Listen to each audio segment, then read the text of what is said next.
നീ അവളെ ഒറ്റത്തവണയെ കണ്ടിട്ടുള്ളൂ. കണ്ടപ്പോഴേക്കും നിനക്ക് ഇഷ്ടമായി. പക്ഷെ നിന്റെ സ്ഥിരം റൊമാൻറ്റിക് നോഷനും അല്ല. ശരിക്കും നിനക്ക് അവളെ കണ്ടെന്താ തോന്നി?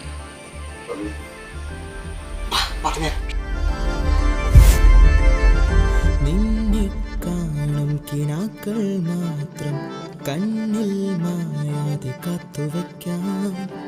എന്നും നെഞ്ചിൻ്റെ വാതിൽ മാത്രം നിന്നെ തേടി തുറന്നു വയ്ക്കാം. മിന്നായം പോലെ